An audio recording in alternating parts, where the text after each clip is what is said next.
Okay, call the meeting of the Town of Wareham Board of Selectmen for July 28th, 2020 to order. Can we have a roll call, please? All selectmen are present, including Mr. Tropiano by remote, as well as Town Administrator Derek Sullivan.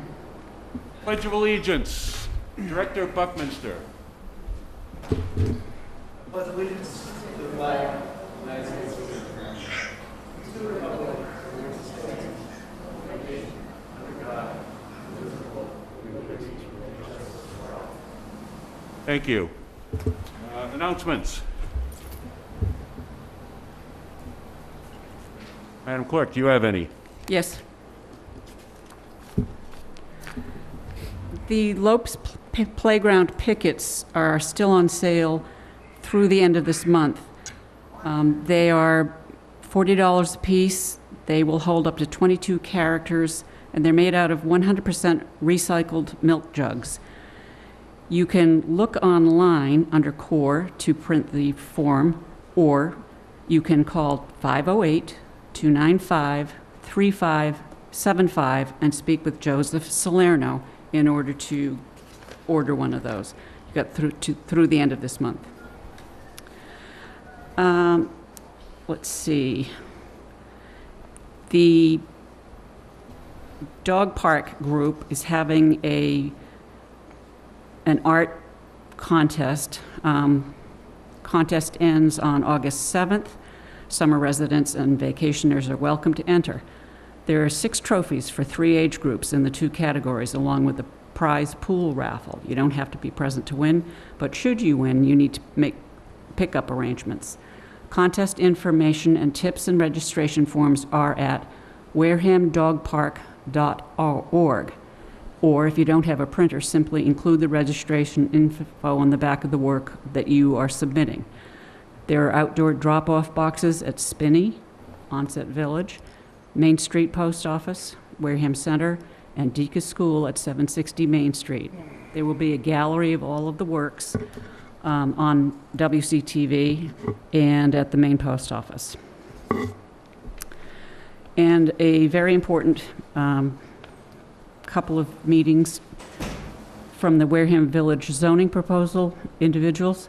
Wareham Redevelopment Authority is inviting Wareham citizens, Wareham Village property owners, and Wareham Village business owners to attend a presentation on a Wareham Village zoning proposal. The purpose of this zoning proposal is to make Wareham Village more attractive for privately funded mixed-use development. The workshop will cover motivation, justification, and specific zoning regulation changes the Wareham Redevelopment Authority believes will help encourage investment in the Wareham Village District. It is our goal to solicit as much input and feedback as we can, so we can adjust and tune this proposal to best represent the desires of the town. To that end, we are conducting 2 virtual public workshops. The end goal is to submit a zoning article for approval of the 2020 Fall Town Meeting. The meeting will be online Zoom meetings, and they are scheduled for Thursday, July 30th, this Thursday, at 12 noon, and on Thursday, August 6th, at 5:30 p.m. The Zoom meeting information is posted at https://tinyurl.com/WRA-WV1-workshop. You can also go on to the Town of Wareham website and you'll find the information. That's it.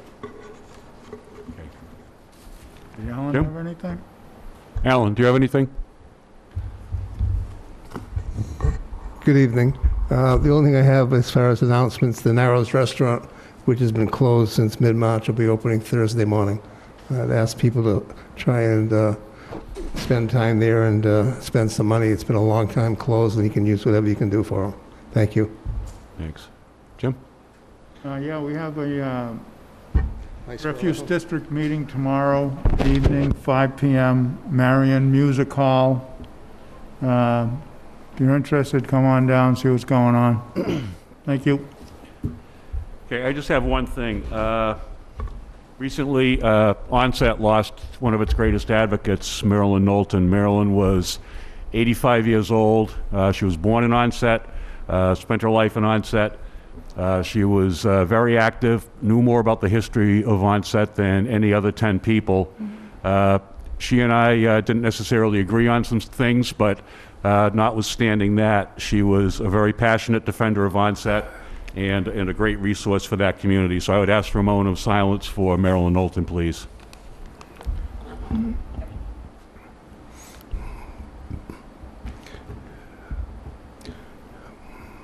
Okay, thank you. Citizen comments. I just want to say thank you for that. I appreciate that. Okay, thanks.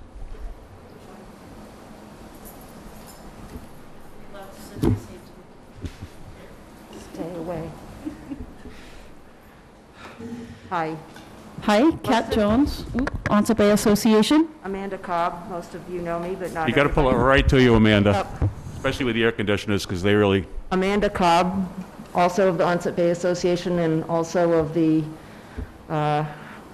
Trash Initiative, whatever you want to call it. We're preaching to the choir here, and we know it, but we just wanted to give everybody an update of what has been happening in the past month, since some of you were down on the pier, and others have been looped in electronically or via conversations about what is happening with the trash situation. The good news, well, the bad news first, it is not getting better.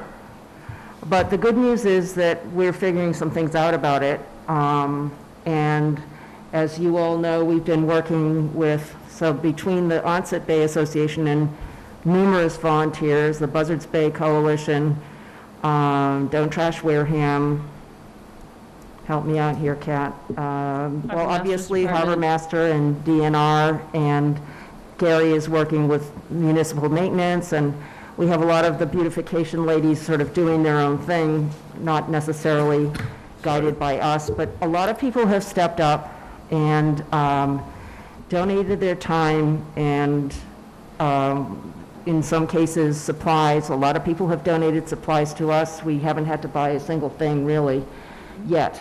And one person initiated a GoFundMe on Facebook and raised at least close to $800, and another person donated a substantial chunk of money. So we have about $1,000 for what we don't know, because, you know, it's not really, it's a drop in the bucket.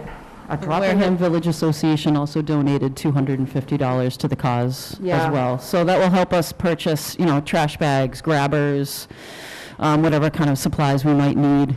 we're also thinking Volunteers. T-shirts, because it is helpful to have a presence, and people have appreciated, when Kat's out there in her tent with the tent on Saturday morning with Noah and a bunch of other people, and then we have people patrolling the bluffs and people patrolling the beaches, and people have sort of adopted their own little areas and their own time schedules. Obviously, we're not encouraging people to go out in the noonday sun and do anything. And people have come back with certain observations, like, obviously, and I didn't really realize how the cycle of the day, well, the morning run, Gary will agree, is pretty much the worst. We are trying to educate, and I really use that term loosely because I don't think people who are actually committing this kind of vandalism are educable. But people do appreciate the fact that we're handing out trash bags and that we're taking a stand and that we seem to care about it. So that's all very well and good. But where does it go from here? The obstacles obviously are money from the town, time, and I really do think, Gary, I heard from Linda Gay that there was a 8 p.m. pickup on Sunday night, and miraculously, the beach was still clean at 6 a.m. I mean, we have left the beach at 6 p.m. on a weekend day, spotless, and 3 or 4 or 5 little cart loads of trash and uncountable returnable bottles. I mean, just unbelievable. And the beach is spotless at 6 p.m. and 6 a.m. the next morning, it's, a mess. And part of that is the seagulls. But the seagulls don't bring the trash there. They just remove it from the plastic bags. So we've learned not to use the thin plastic bags, et cetera. I think what I'm getting at here is that we certainly want to continue doing this, and we don't mind. It's not like we have a whole lot else going on this summer. Yeah, sadly. we redirected our focus from events to litter control, because that just seems like the thing we should be doing right now. But, You know, we're happy to do it. people are passionate about it, and some people have said that they notice a difference. Shell Point is one, it's sort of unto itself. Last weekend, Joni found 5 slabs of beef that had been run over Yeah. in some fashion. I mean, it's unbelievable. So not just bottles and cans and burger wrappers, but a Lounge chairs, lot of umbrellas. beach chairs and umbrellas. Coolers, Yeah, I mean, dirty diapers, you name it. Nothing new. This is Small- nothing new. small furniture, et cetera. So, and we know, we're trying to explain to people, because of course, everybody says, why don't you just put the trash cans back? And we all know why we can't do that. But, what can we do? So besides this, it's really not a job for volunteers. And so I think the goal, my goal personally, is to sort of get through the summer and keep on seeing what works and what doesn't, and keeping people engaged, because there's really a lot of pride in Onset and Wareham in general, I would say. I was curious if it would be worthwhile to do a little survey of where people are coming from when they come into park, because I do not believe that it's, locals. At first, I was very skeptical when everybody says, oh, it's only the out-of-towners, but I have come around to think that certainly not Onset people. But I don't know, just curious if it's worth doing a little, ask them as they walk by, have a little, notepad and ask them, just informally, where the heck are you coming from? So the other thing is that I know this will dovetail into your conversation about parking fines that I've been following with great interest, and I think it's a fabulous idea to increase those. But then also, how does one go about increasing the parking fees? Because $2 an hour is really inexpensive, and,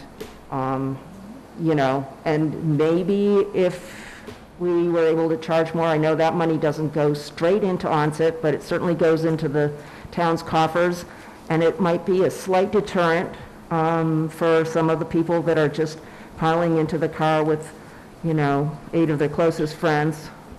The whole mask thing is another issue, but I won't even go there. So we're sort of looking for ideas. We don't want to step on anybody's toes, but we want to make sure the process is moving in the right direction. And if you would like, support or participation from any parts of our group, the Onset Bay Association or Buzzards Bay Coalition or anything, we would like to be a part of it going forward, to the extent that that's appropriate. Well, thank you. And thank you for all your efforts. I know you're down there, daily. We are. There's about 20 There's or two- so volunteers There's 2 that dozen plus. stepped up, yeah. Yeah, and people are, Counting. like I say, people have adopted their areas. Some are regularly in the same place, and some just walk along the street and, wherever they find things. But it's pretty shocking. Yeah, and these But- are extraordinary times, and people not having, events to go to, the beaches readily available, so So why they want to trash it, I just can't understand, but it is it's a kind of a frustration, but so it will get better. I think certainly by in the fall the trash will subside, but the basic problem is not going to go away for the town, and the basic issue of how the town handles its trash globally. And I've been having a conversation with Mr. Muniz again offline about just how that whole situation works now and might work in the future. And it's I know that there's probably a lot of moving parts and, you know, high-priced consultants and so forth, but it's a unique opportunity to get it right for many years to come. So that might be another part of the conversation that we can participate in. So that's all we got, preaching to the choir. Derek? Well, we've got a It's an agenda item, so I thought we'd bring, you're talking about the RFP and stuff? Yeah, you can just discuss what the date is and so forth. Oh, why wouldn't we just do it on the, sorry. What? Am I confusing you? Yeah, just do it as part of when we get to the agenda item. Oh, We'll okay. go over everything. I just seemed to dovetail into this, but that's okay, if you want to wait. Okay. Yeah, let's, Fine. Well, thank you Thank you. Yes, thank you very for letting us much. speak, and if we can do anything further to help, you know, it's been great to be on the same page since, you know, we did have that meeting about 4 weeks ago now, so it's been nice to be on the same page. So hopefully we can keep that up. Please extend our thanks to all the other volunteers. Yeah, Absolutely. yeah, Thank you. we will. And just while we're talking about volunteers, and thanks, I guess Rita LaRouillere is, she's out there, she's not part of the group, but of course she knows a lot of people who are, and they know, everybody knows her. And when the gentleman on Glen Charlie Road just got an award, and Melanson. Melanson, if she can be next on the list for the, I've already recommended that to this okay. board. All right, then she's a champion. Yep, Absolutely. anyway. But we actually have a lot of champions, and it's very heartening. So Yes. when things get really bad, the volunteers are still great.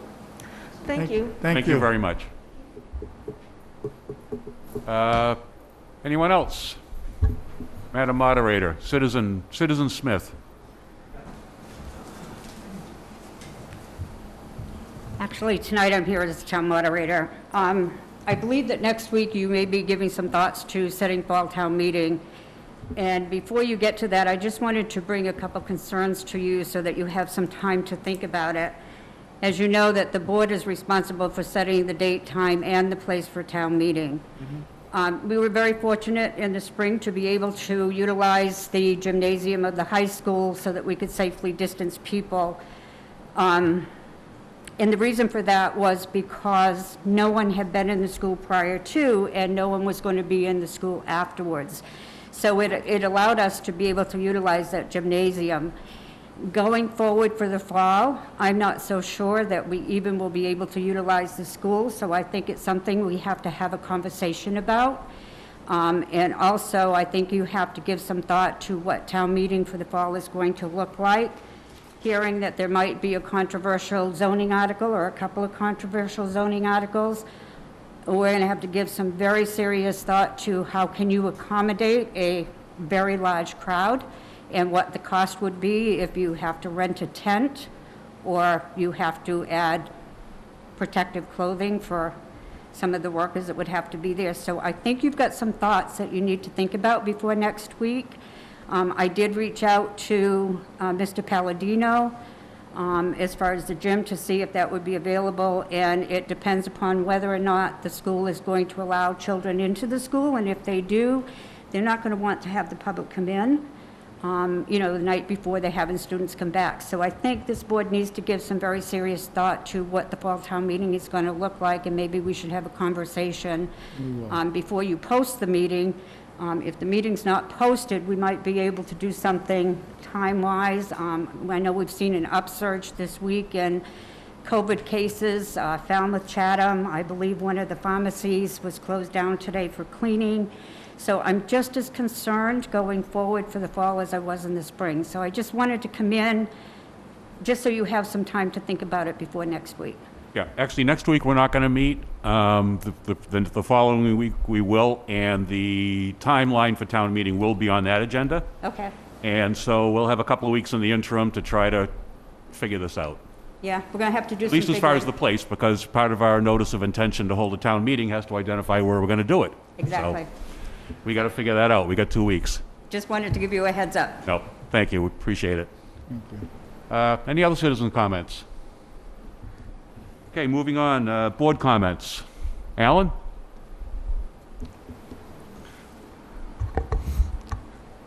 last week, our meeting wasn't fully televised. There was a section when the meeting was not televised at all. I was kind of disappointed that neither one of the newspapers covered any of it at all. Myself and, of course, Mr. Manista expressed our disappointment, to say the least, on how issue went on about an appointment into the Wareham Charter Review Group. I'm not going to get into it in any detail, but I did make a comment, and I want to reiterate it again so people understand. With what's happened over the last 3 or 4 weeks, I basically made a simple statement that myself personally have a vote of no confidence in the chair. I also should have included the clerk as well. Thank you. Selectman Whiteside? Anything? Selectman Manise? Any remarks?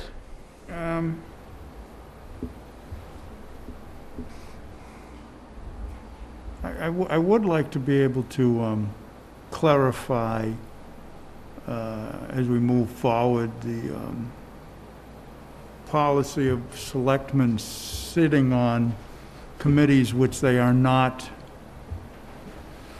by either charter or other sorts a member of.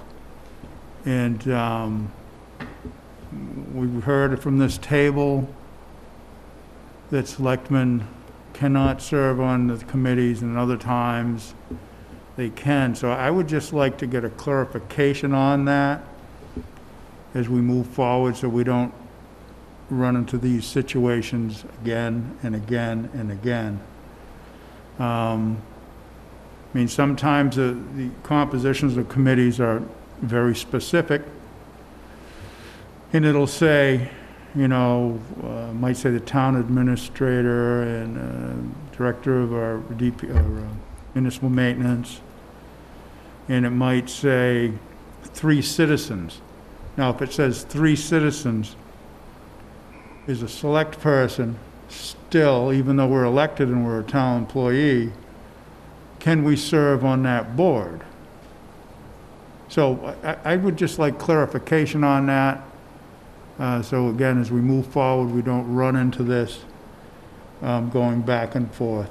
Thank you. You know, further in that regard, you might want to bring that to the Charter Review Committee and have them look at that very question. Yeah, and you know, do we have anything in there? I mean, sometimes it's one line buried. Yep. And I don't know if Attorney Bowen has any insight on that, according to Mass General Law or regulations. And otherwise, I mean, any of us can serve on any committee, and we, you know, I don't think that's the purpose of having committees. I mean, we have a purpose here that we serve. Yep. And if we want selectmen on committees, we generally make them a part of that committee when it's put together. Right. So, sorry. No, that's fine. Mr. Chair, I mean, will Attorney Bowen, do you have anything for us?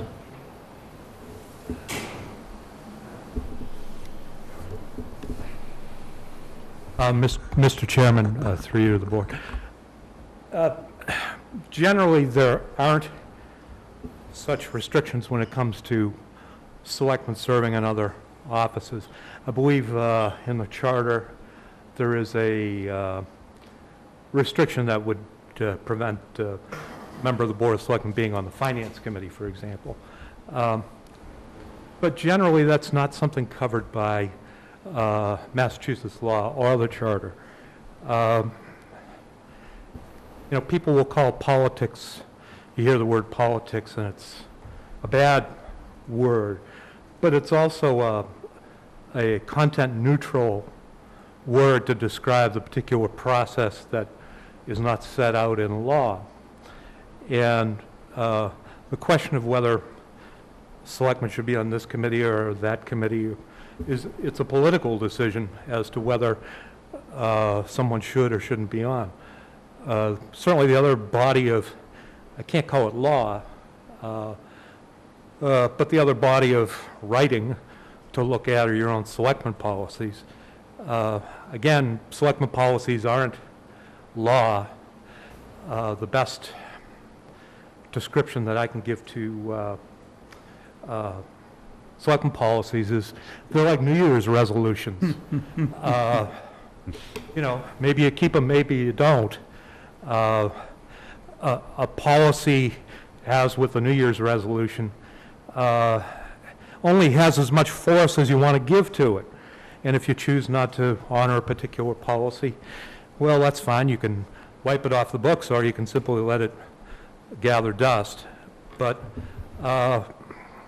you know, really outside of mass law or that one charter provision that I was describing, there's really not going to be a lot out there that's going to cover it. And that essentially we're talking about, in the content-neutral use of the word, political decisions.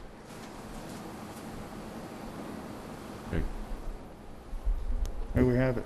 Just as a rebuttal, I went and researched Mass General Law specifically for selectmen on committees, et cetera. I think it's either chapter 20 or 21. There is a section there that talks about within a year's time, you have to, basically, selectmen have to come off any committee, board, whatever. It doesn't cover this exactly, but there is linkage there, just so you know. No. This is turning into a debate, and it's not on the agenda. I'm just making a comment. No, no, no. I'm just saying generally speaking, not specifically you. No, if you want to have this, it should be an agenda item. Jim, did you have anything else? No, For no, comments? I just, you know, I don't want to hash this out again and again and again. Fair enough. Selectman Tropiano? Any comments? Probably have muted. Be in there? Can you hear Peter? I don't think you can hear too much. Do you have any comments? Board comments? On Do you TV. have any board? I don't know what anybody said, so I don't know how to comment. Oh, okay. Is he unable to hear there? Yeah, it's just everybody between the muffled and these, it's horrible. Well, let me kill this one.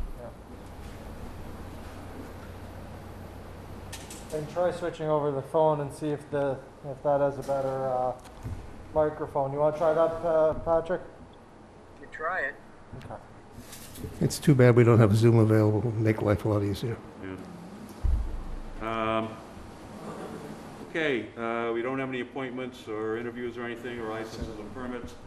Let's go right down to the town business. COVID-19 update? Hold on 1 minute. You got me doing double duties. There you go. Hello. Can you hear any better through this, or? How you doing now? Yeah, I can hear Peter. Okay. Is that good or bad? Fine.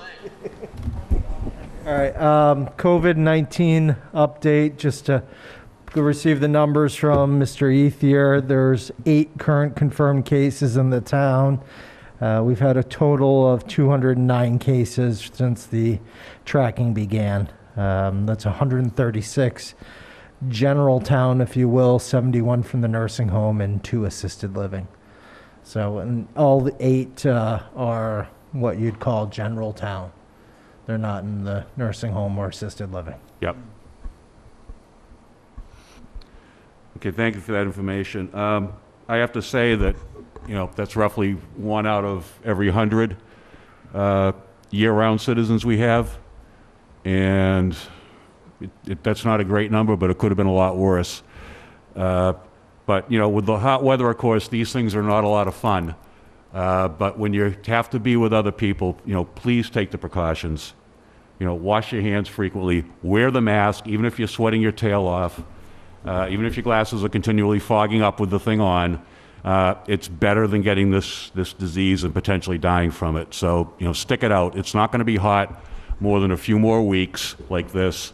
And eventually, you know, fall will come. It'll be cooler. Just keep being safe. You've done a great job so far. It may surprise you that I don't have exactly a active social life, but the what we're seeing out there is these house parties are causing some of the multipliers. They had one in Falmouth with the lifeguards, where there's now 8 lifeguards that have contracted COVID-19. There was a massive Chatham house party where the town had to do a pop-up site to test as many people as possible that went to these. So there's this feeling that in our area, it's over with, because I think we were hit so hard and now we're feeling like things are going so well. So I think you really need to consider with the house parties and things such as that, those are not a good idea now. Yeah, house parties or any large gatherings, Yeah. 15, 20, 25 people, and they shouldn't be permitted either. Correct. So. Thank you. Okay, refuse update. I'll turn this over to Jim if he's got anything. Well, we had a pre-bid session today, and we had 4 possible bidders come in, and some conversation going back and clarifications related to the bid documents. I thought it was productive. We had a meeting after that, being the, what do we call ourselves there, Mr. Sullivan? Well, it's no real active group, so don't worry. Yeah, Nobody yeah. needs to worry about an open meeting law. It's two of our members from the Carver Marion Wareham Disposal District, Joe Benedict and myself, Mr. Sullivan, Mr. Menard, and our consultant, Mike Scipione from, was that Weston and Sampson? Yes. And after that, we had some discussion, and I emphasized, we need some clarification, one, on if we're going to mandate it through the town, either, that everyone is going to have to use a sole vendor and make a payment for them. Does the town meeting body have to approve that each household can be charged that fee? Can anybody clarify that for us in here who knows the legal background regarding that? Yourself, Mr. Titlebaum, or Mr. Bowen? Do we need a town meeting vote in order to be able to just bill people and say, you have to pay this bill? You have to, you have to, pay X amount of dollars per year, whether you use it or not, to... Dispose of trash? Right, you don't have a choice. So we have to clarify this. It's a very important point. So that's one of the questions. Yeah, and I think what we're sort of dropping it may be an easy, it may not be, depending on, But so I think maybe we should let Mr. Bowen marinate on that, so Yeah. we. Well, I agree. But we have to, it has to come out, Yeah. With your permission, Mr. Chairman, what's the specific fee that we're talking about? Well, whatever, if we come up with an agreement with a contractor to do curbside pickup, and the agreement specifies that all the households within the town will be charged X amount of dollars per year for this, can we just charge the individual households on a quarterly basis to say, you have to do this? Whether they use it or not? Correct. Well, obviously, I reserve the right to change my mind later. Yeah, and you don't have to answer now, it's just something we have to discuss. But I have a good sense of where it's going to go. The world of municipal revenue is divided up into 2 classes, taxation and fees. Well, not to sound like a Monty Python sketch, but 3 classes, because there's also money from high above. Judy saw the larch sketch on Monty Python. So, but let's just stick to the 2 classes, taxes and fees. Taxes are those levies imposed upon property owners by virtue of legislative authority. Fees are those charges that are authorized typically by legislation that are allowed to be assessed to users to recoup the cost of a particular service, which persons may or may not use. There's a very famous case called Emerson College versus City of Boston. And in that case, the City of Boston decided it was going to impose a fire protection fee, or they called it a fee, on all buildings in the City of Boston. The reason this was an attractive proposition was that half of the properties in the City of Boston are tax exempt because they're owned by colleges and churches and philanthropic institutions. So here was a way for the city to make some money that it wouldn't otherwise have been able to do because of the tax exempt status of half the property owners. Certain entities challenged that, and the State Supreme Court decided that there is a difference between a tax and a fee. A tax is an assessment that is authorized by legislation. A fee is something that is authorized to be charged to persons who use a particular service. Use it. So if you don't use a particular service and you charge persons for that, you in essence have not imposed a fee, you have imposed a tax. Correct. So then the follow-on questions are two. Number one, is there legislative authority for the tax? And number two, does that tax revenue fit within the boundaries of Proposition 2.5? Now, I can't answer those questions, but that's the analysis. I think that helps clarify things. Would you say, Mr. Sullivan? I'd say so, yeah. Well, thank you. Because we've been kicking this back and forth. Yep. So, another part of the puzzle is timing. You know, you put the RFP out, you get it back. We have a workshop here, we discuss it, make a decision, and then they need lead time in order to implement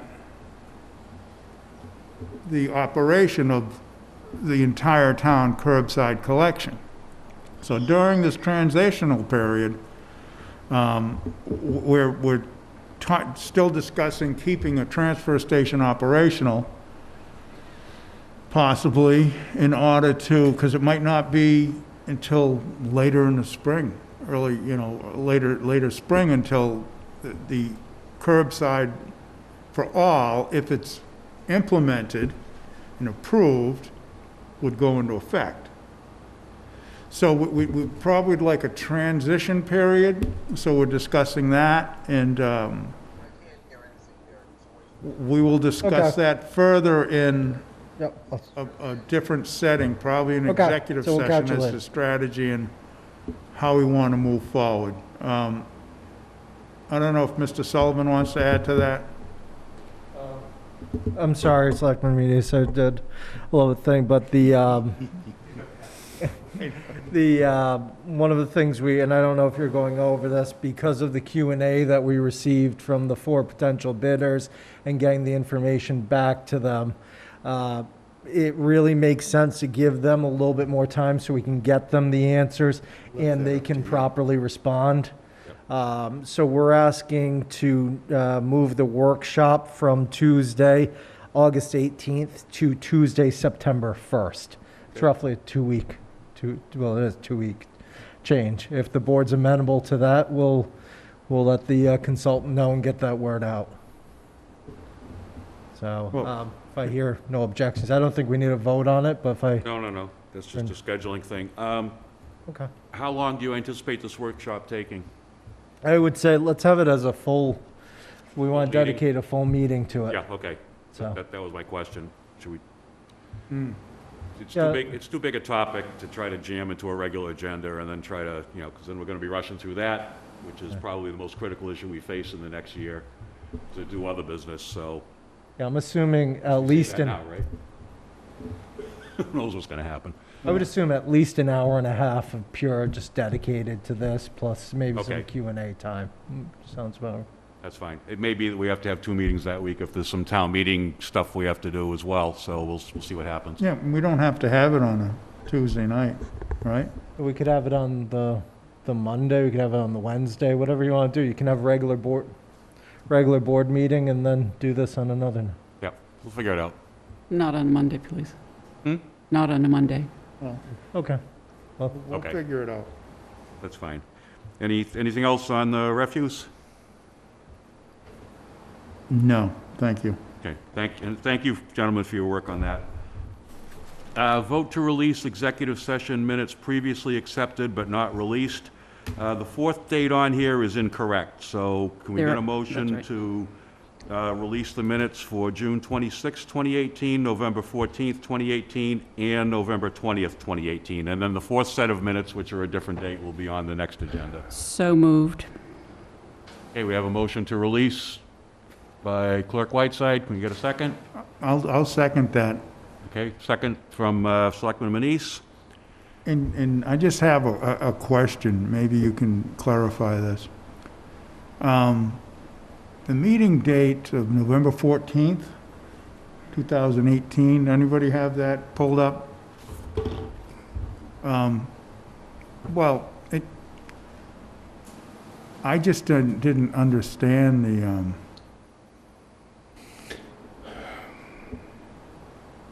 the purpose of it. As it appeared that, you have that, Mr.? Well, it appeared that move to approve a tax levy and tax rate as presented the previous week. So, and I'm not against releasing it, I just trying to educate myself as to why that was done in an executive session and not an open session. I But- didn't think that was an executive session. Was that? Maybe there's more to it. Mr. Chair? Thank you, Mr. Chairman.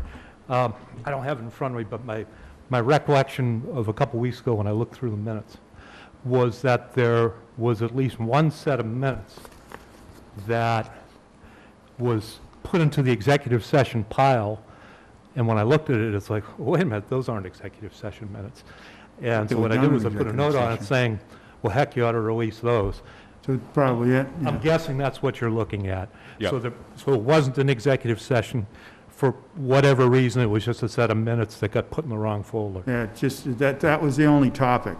Yeah, it was baffling, but So that's Yeah. why I asked it, because, All right, I'm good. That's all, I And- just Yeah, wanted I- to discuss that. And there may have been something similar with the April 22nd, 2019 minutes, because that was the meeting before town meeting, and I actually checked that agenda in the office, and there wasn't anything on there that, looked too exciting. We didn't notice an executive session for that meeting, so I'll check I'll check to make sure that the regular meeting minutes have already been approved for that, because that's one thing I omitted to do, because who knows, maybe they wound up in 2 piles.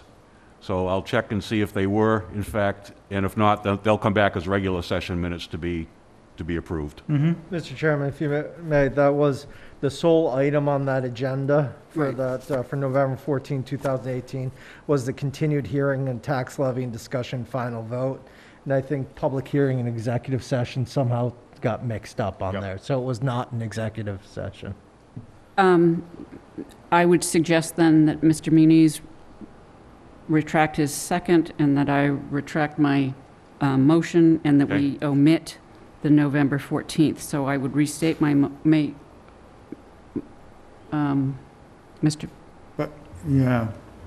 However we can just clean it up and Yeah, release what it you do as is a you- minute. We'll have to do it as a non-executive session, I mean, even though Right. it does say that. but- Right, if you I'll- rescind your I'll, second and I rescind my, then I I'll will withdraw my restate it. second on that. I remove my motion. May I? No motion pending, there's no motion on the floor right now, so if somebody will make a fresh Okay, motion. I'm we can- now make the motion to release the executive session meeting minutes previously accepted but not released of June 26th, 2018, and to November 20th, 2018. Can we have a second, please? Second. Okay, we have a motion and a second. Anything to be said? All in favor, say aye. Aye. Aye. Opposed, abstained? And we've lost Patrick, so it's 4-0-0.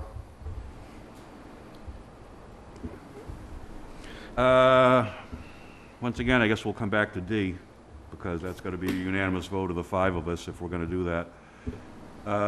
Moving down here, discussion and vote to raise fine for parking at town-owned beach lots. Could we have the Director of Natural Resources come up, please?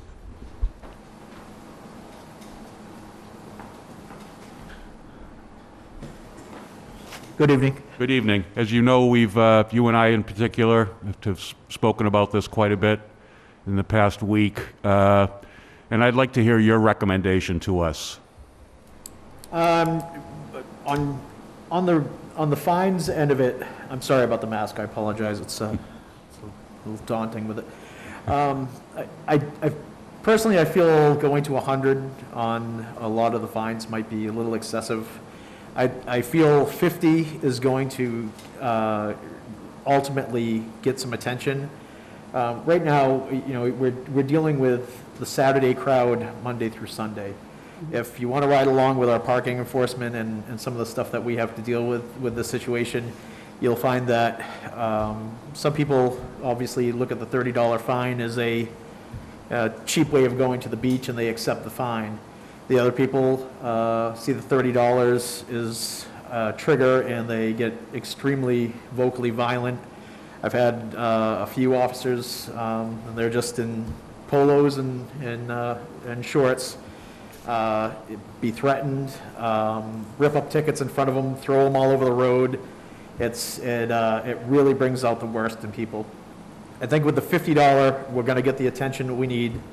I think we should stress the fact that the beach is in fact a tow zone, and it is a tool in our toolbox that we can utilize to get people's attention here. You know, there are some fines I think you can increase significantly. There is one. I brought a ticket book in if anybody would like to see the tickets. It's plain and simple. One of them is actually listed as tow zone. Doesn't mean you have to tow, but it's $30. You know, you can up that fine in particular from 30 to 100. I think that's justifiable, especially if you're getting to the point where it is a tow issue, and that's going to catch some attention. I think your handicapped parking at 100 should be raised to 150. And the rest that are all normally $30 should go to 50. I don't know how far of an extent you guys want to go for raising these fees. But, you know, I am in support of this. You know, we're seeing, like I said, we're seeing Saturday crowds every single day. I turned in 515 parking tickets from a 5-day stint of our workers.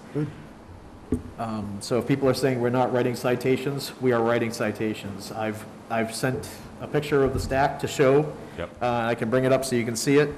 But this is a weekly basis, and it's not just casually writing tickets. It's people are upset when they get a ticket. I had one today. I had a guy we found with someone else's sticker on his car down in Little Harbor, and he proceeded to call our parking enforcement officer everything in the book.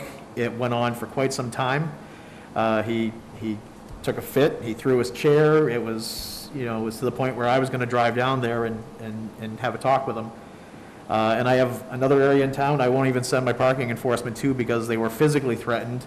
And I would go down there now and I write all the citations for it. So I think right now the 50 will get the attention that we're looking for.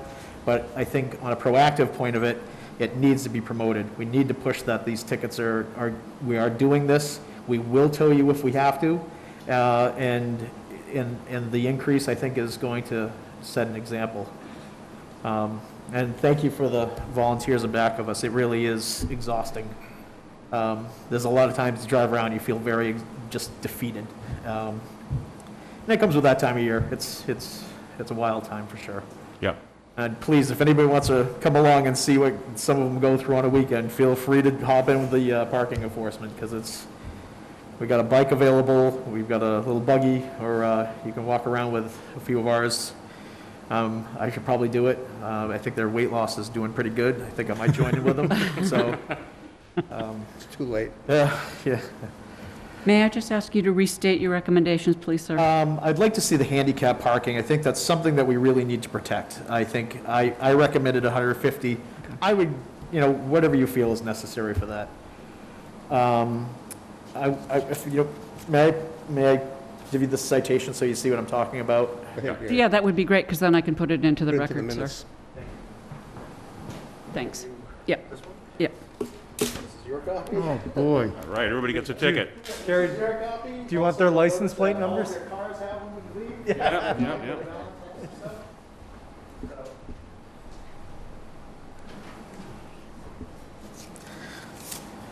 So when you're looking at the citation, very first one is handicap parking. Yep. And you would go to 150? Yes. Okay. Ellen, do you need a copy?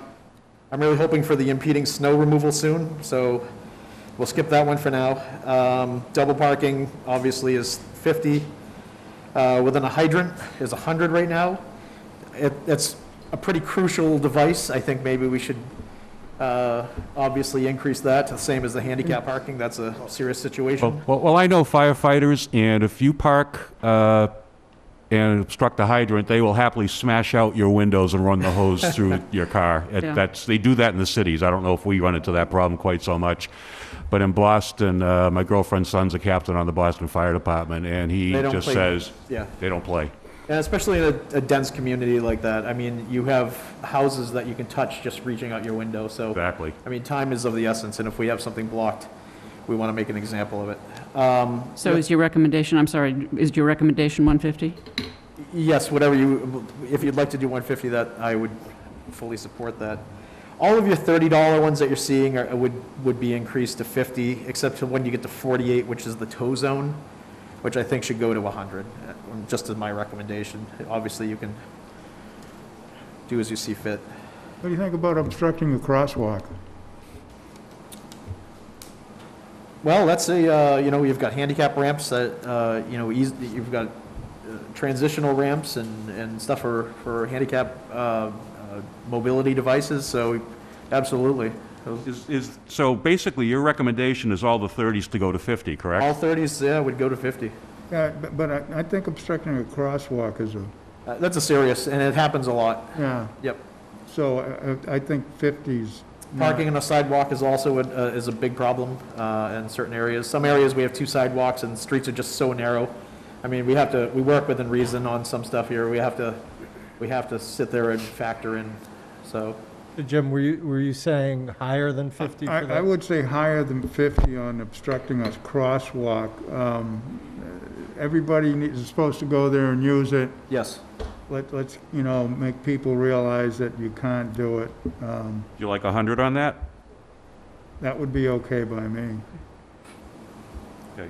And you said blocking a fire exit in lane, it's 50 now? What would you? Right now, where were you? Sorry, which number was that one? 29. 9, gotcha. Blocking fire. That should mimic your fire hydrants. I mean, we're dealing with this on a regular, so yes. I think that should go to 150. 100 and 150, It's a 100, safety whatever. violation. It absolutely is. I mean, we're trying to, with the fire department end of it, we should be, preserving their access. Hydrants, yes, And all the absolutely. rest you're saying go to 50. Do we that- want to just go down the whole, I know we've sort of been redundant, but let's just go down the whole list from the beginning. Okay. So Gary, number 1, handicap parking. I say we go, my recommendation is 150. Okay? I would rather see, if anybody's parking in a handicap spot that's not allowed, I would ask at least a $500 fine. It's not a pleasant thing for someone that can't park because of a handicapped issue. There's actually no excuse, no reason. And $500 might seem onerous, but the bottom line is they do it once, they'll never do it again. The state caps us at 3, though, that's the only thing. Whatever the cap is, I would go right to the max. If you go into Boston and other areas, it's at the max. Max it out. That's fine with me. I think that's something that should be preserved. 300, is that what you're saying? Yes. All right by me, I don't Bond, park is in it them. 300 or not? I believe you're correct. It is 300. All Yes. I'm saying is whatever the max is, that's what it should be. Where's the bone over 300 if not the max. there? It is, yeah. Then the next one, impeding snow removal, we'll hold off, keep that at the 50. Double parking, Well, move that can I to- just make a suggestion? If you're going to be redoing these tickets, why don't you talk about that one that's being left off so that the tickets don't have to be reformatted and reprinted?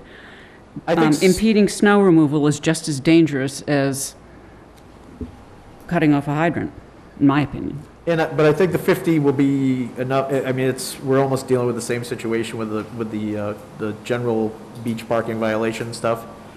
So go to maybe- 100? I think leaving it 50's Do not you hope- too bad, but.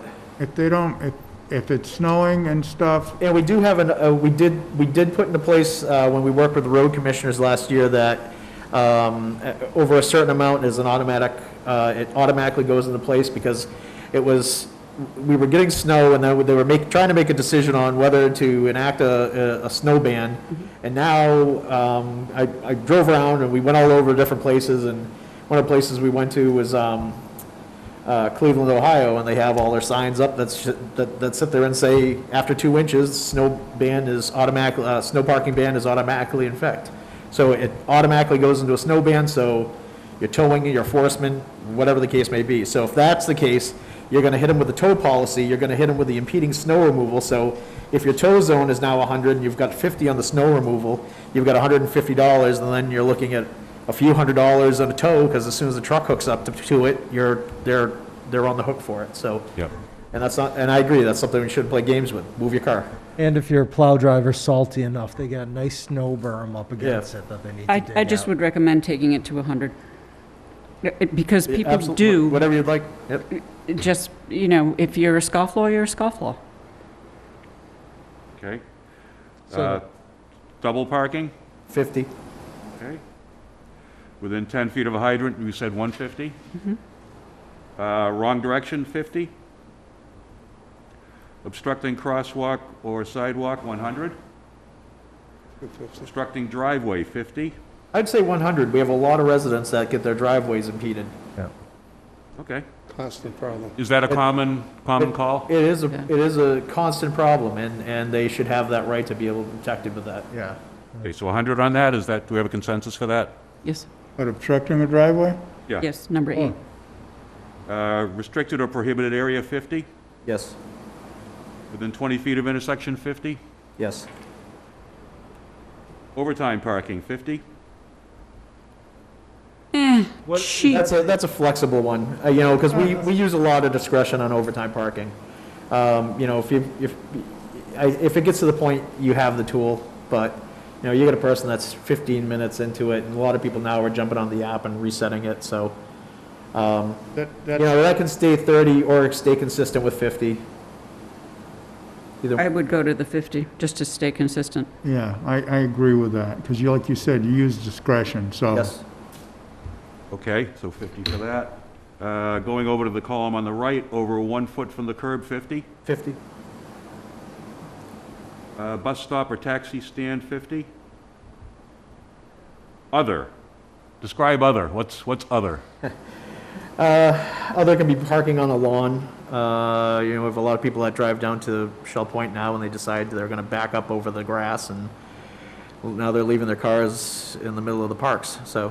Or when Okay. people bust into the Hammond area and start parking in Yes. there and stuff. Yeah, it adds to the dollar amount. Okay.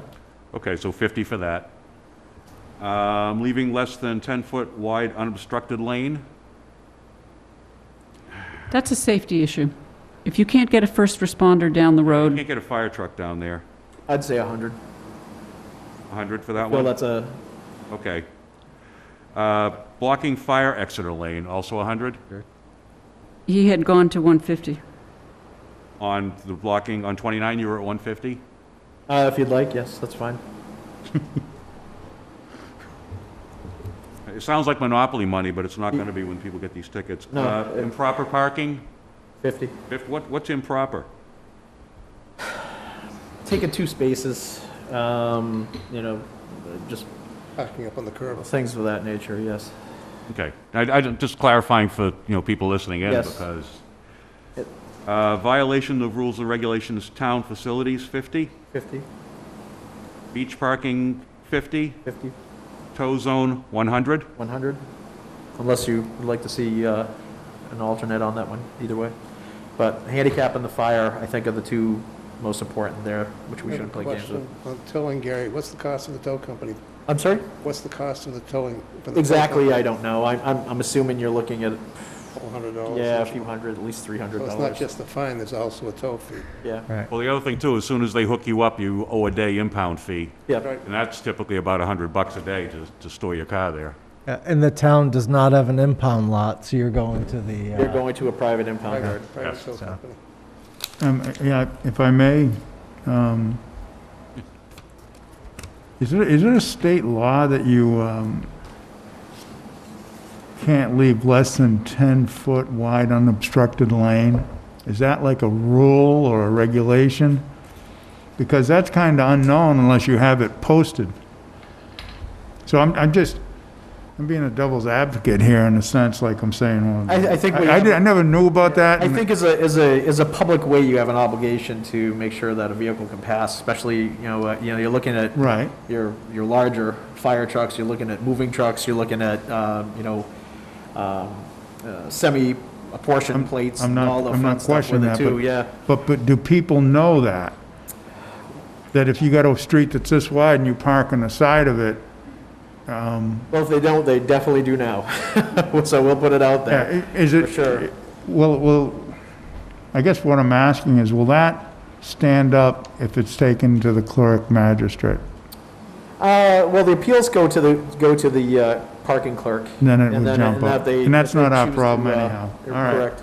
I'm good. Jim, it might be a zoning bylaw too, that hits. Well, I'm just, No, you know, it's people it aren't kind gonna, of got And that's me, been on the it kind of, I'm citations. like, well, geez, that's interesting. Yeah, because that's been on the citations for as long as Yeah, I've no, had that's to deal all with right. them, so, and I think that's probably been further back too. I don't, I've never gotten one of these in town, so I'm not familiar with them. I can give you one if you want.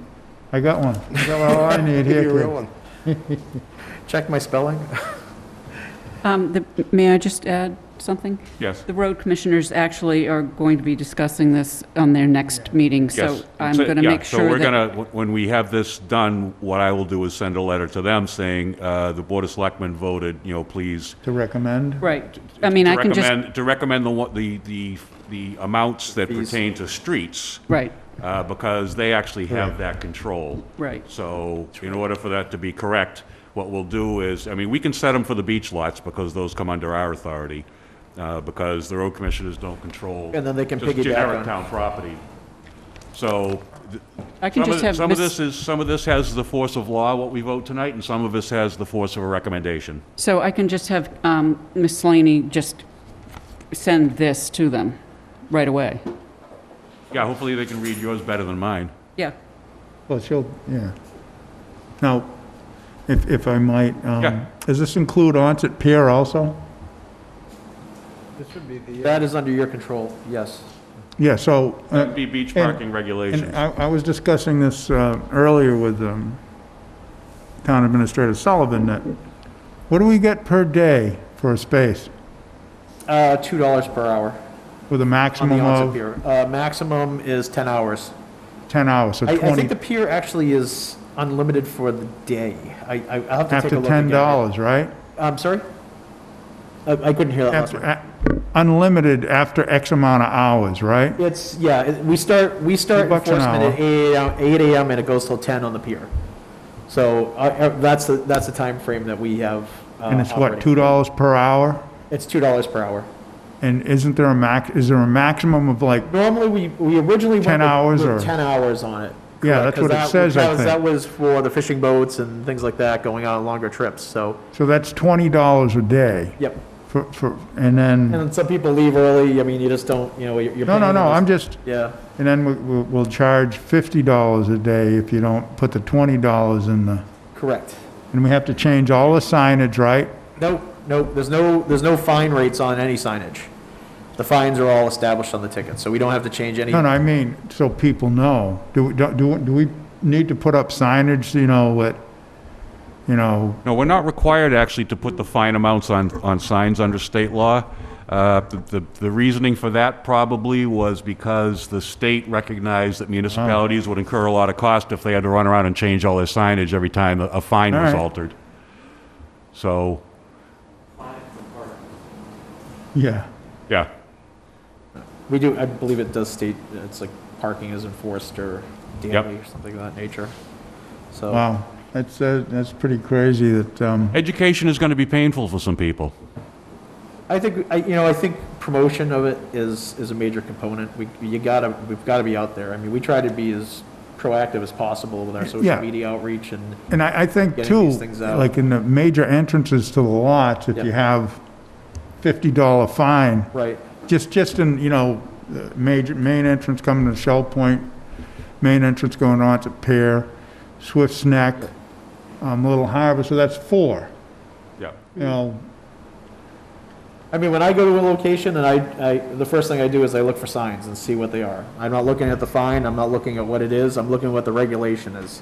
And that's all I want is, can I park here, can I not park here, and what is it? And then I move on. If I'm ignorant enough to sit there and say, do what you want, then I kind of get what's coming to me. Yeah, well, I think that our town administrator heard what I had to say, and that's in his hands whether to put them up. I think in fairness, it would be good, but again, I'll leave it up to him. We do have Sign orange boards? signs that say, tow or fine at Little Harbor and at Swift's Neck. They are not at Shell Point, and they are not at Swift's Main. So maybe for consistency's sake, for those beach lots, maybe put up a couple more orange signs at Yeah, some point. I think we want to get away from the orange signs and do nice. And we looking also, signs. just so you're aware,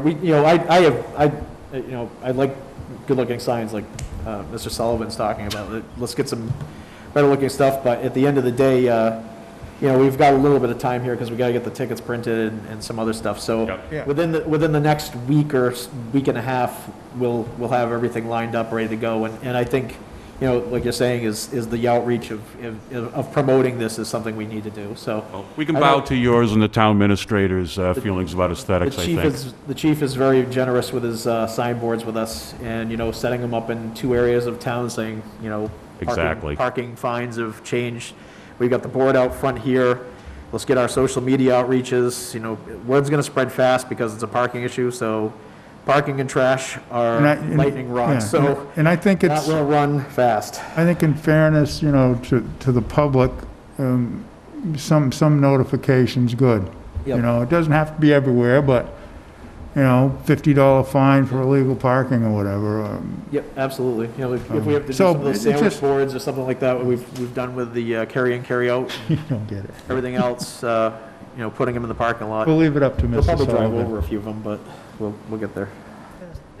We dub you the sign czar. No, you've dubbed somebody else that. That's the, Alan? Okay. I get hit with these questions all the time, either when I'm at the Meals on Wheels stuffing bread, some of the Onset residents come in and basically, in simple English, give me a rash of shit about the whole thing. I get people at the YMCA that have been back recently for the last 2 weeks, I constantly get hit with the same issue. And I get people to call me or come by and complain about parking. Parking has been I'm not going to say a disaster, but parking has been a very difficult thing. I give Gary credit for taking on the responsibility in the beginning. I think you're crazy to have done it, but that's what you've done. Let me go over just what happened this past Saturday so people understand this better. Sandy and I went over to Little Harbor about 3 o'clock in the afternoon, which is fairly late. And I can say without a doubt, I've never seen so many vehicles in Little Harbor parked in my whole agree. life. It wasn't just crowded.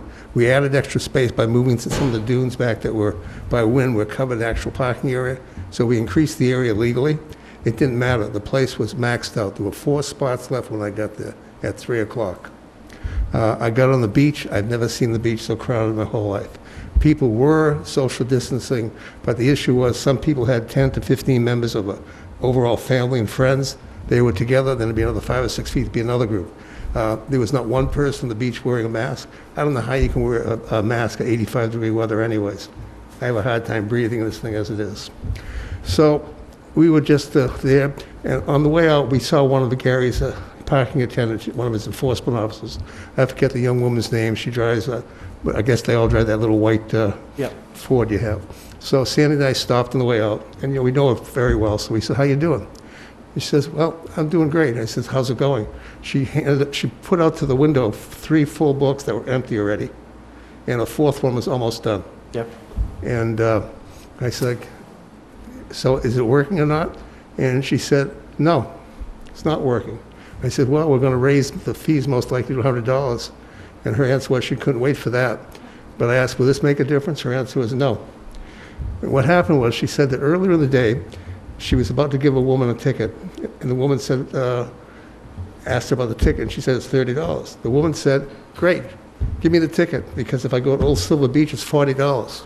So the $30 fee that we've had in place all this time is the cheapest thing going. It's like going to a drive-in movie. So as far as I'm concerned, the increase in fees are fine. The only way this is going to work is that we basically tow vehicles, period.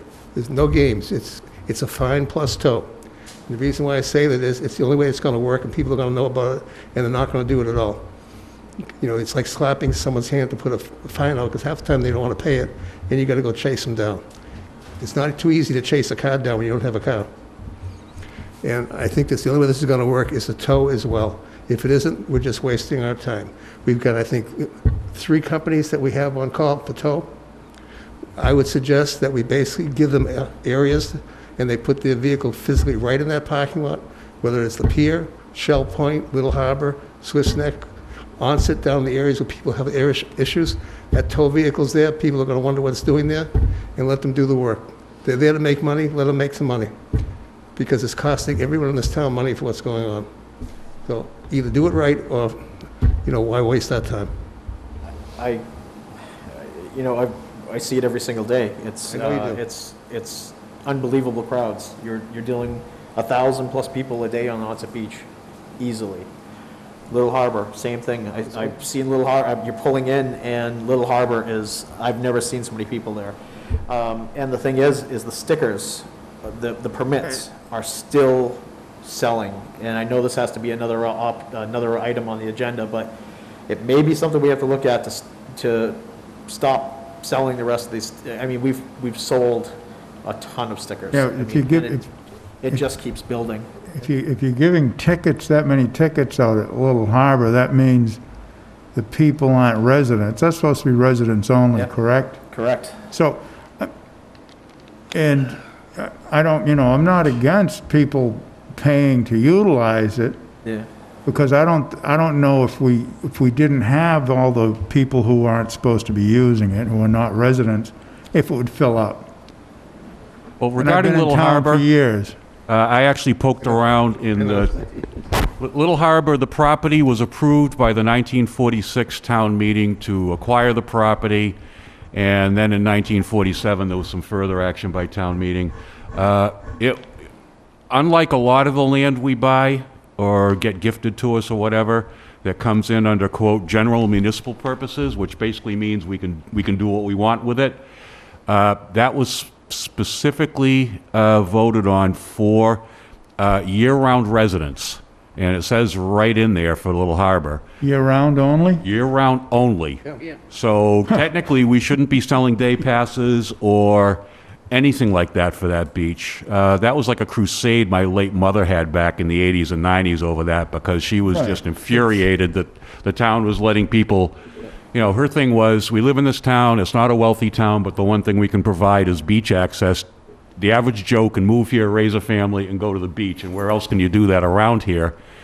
And I kind of feel the same way. We had windsurfers down there. It turned into a great windsurfing place, and of course, all those people were all from out of town and everything else. So maybe that needs to be reined back in again for Little Harbor. Unfortunately, we're just dealing with we have to factor in that this has been It's exceptional. We have never seen anything like this. So You can't go to the Red Sox, you can't go to the Paw Sox, you can't go to whatever they call Great Woods these days and hang out with 20,000 people, listening to the Moody Blues or whoever's touring. So you're going to the beach. Yep. because it's one of the few places you can go. You're either going to the state parks, you're going to the beach. And so they're overwhelmed. And you're seeing it at Swiss Beach too, because you have a combination there of Swiss Beach being resident and non-resident accessible.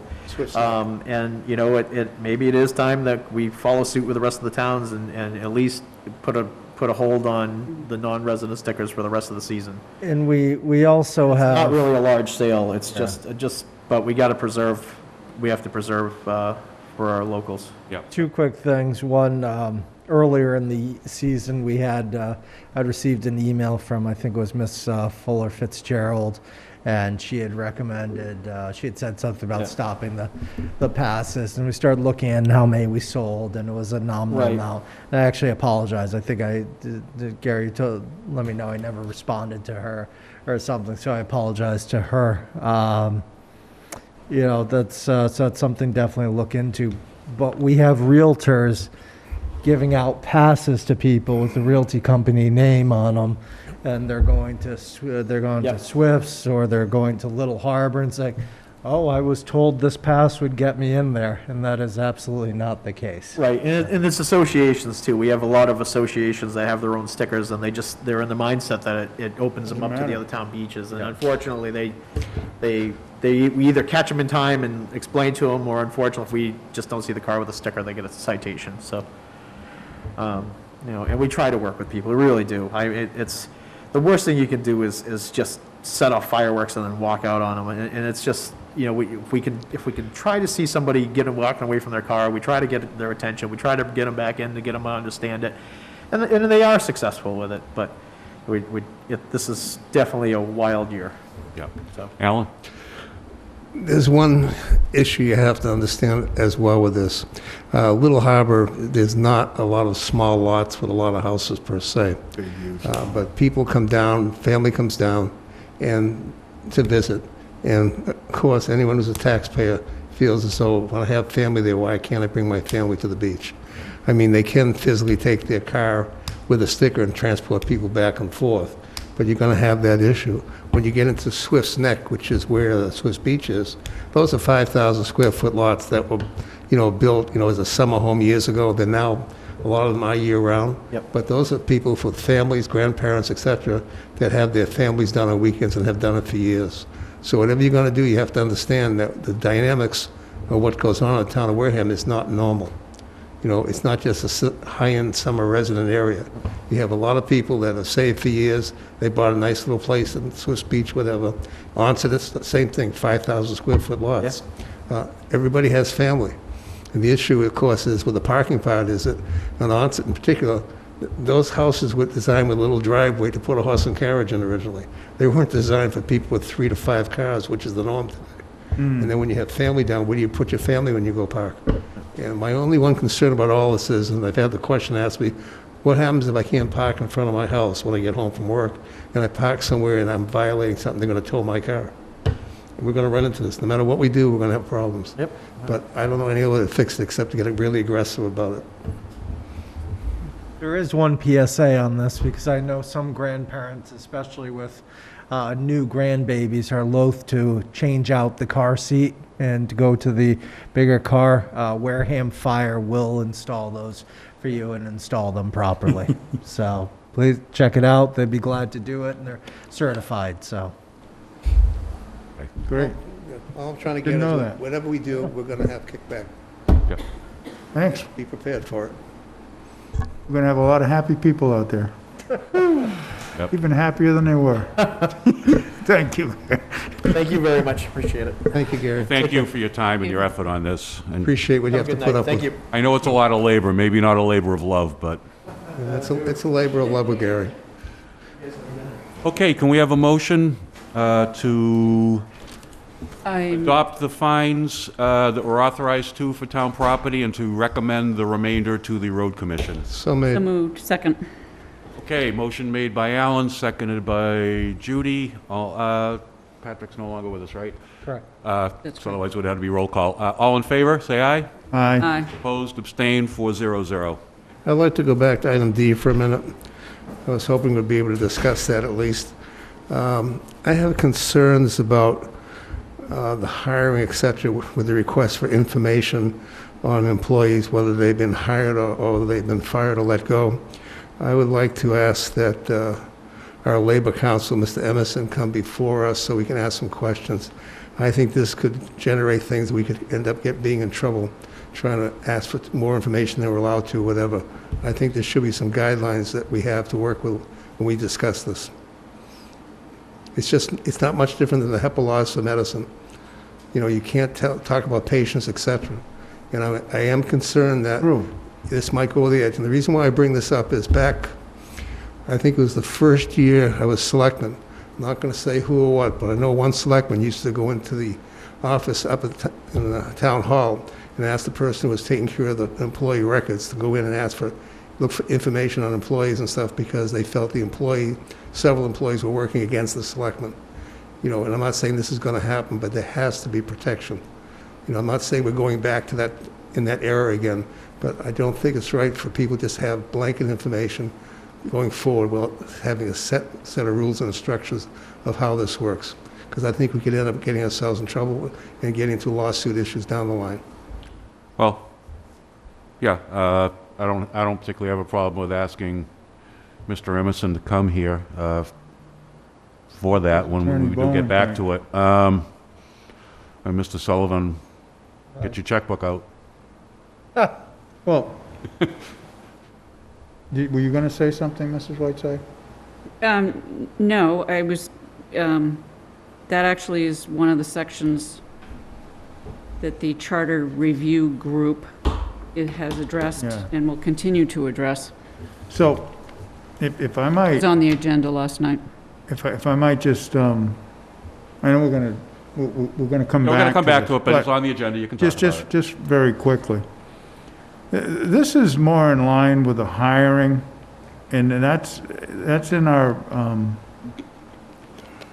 town administrative purview, and his responsibility is to report to us in writing about appointments and/or other actions taken.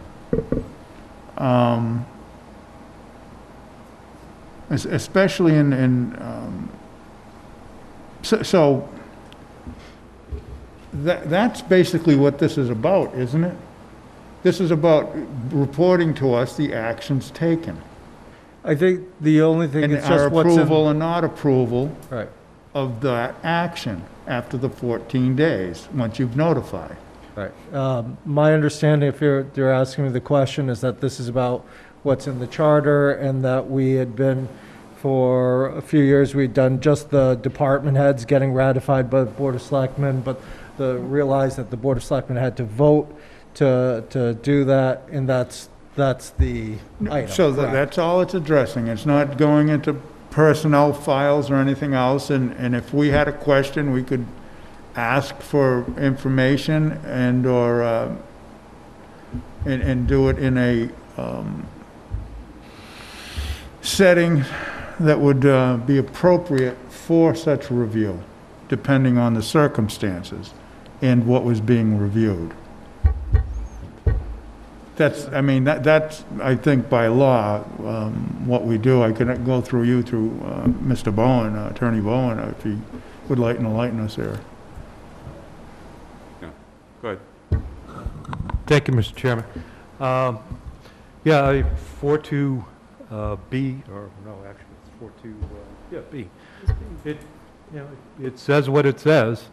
You know, I feel like I'm just repeating everything that probably Derek just said, but it says what it says regarding required notifications, the board's opportunity to act. The board, for the past few years, has, by unanimous vote, chosen to waive or delegate some of that.